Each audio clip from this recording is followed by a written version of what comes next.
In one of my previous videos, I talked about the masterpiece known as Super Mario Galaxy. However, there is another Mario masterpiece, Super Mario Sunshine. It is a bit of a controversial take to say that this game is a masterpiece, with all of its bugs and unusual mechanics. But with my Super Mario plush collection, so many videos I made in the past being Mario based, my best friend Kyle being a Yoshi, and me having a Mario towel that I use for bathing. Damn, I'm being drippy, my guy. I think that I can be called a Mario expert. So let's just jump into what makes this game a masterpiece. Super Mario Sunshine is a 3D Mario platformer for the Nintendo GameCube. It came into existence when Satoru Iwata went up to Shigeru Miyamoto and said, "Hey man, we really love the creativity of Luigi's Mansion. Giving him a vacuum was cool, but now it's time to give our boy Mario some love, what do you got?" And Miyamoto was like, "What if we gave Mario a jetpack that is also a hose?"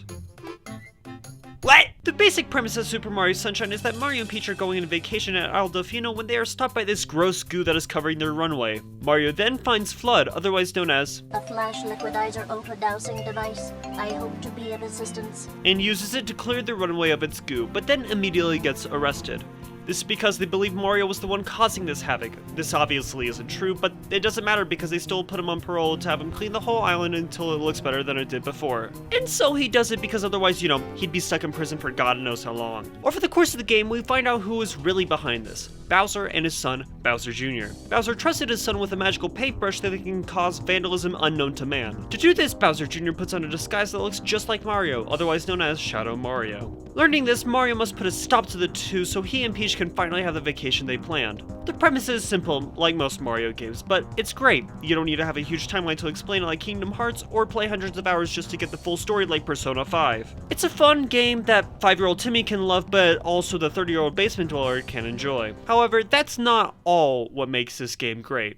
The gameplay is something special. You do all the traditional Mario mobility moves like a triple jump, wall jumps, and a side jump that I don't know the technical term of. However, you're added with the new task of controlling Flood. You can shoot water at gross stuff to clean it up, you can shoot water at enemies to cool them down, you can even shoot water at the ground to give yourself a jetpack.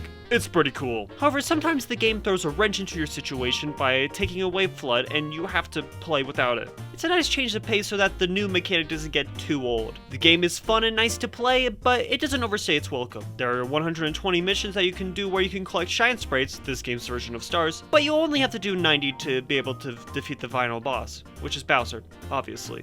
The game doesn't overstay its welcome, and you never get tired of it. And that's all I wanted to share about this game. I didn't want to give too much away, because I got some criticisms about my Kingdom Hearts video that I gave too much away, so I didn't want to do that for this video. I recommend you give this game a try.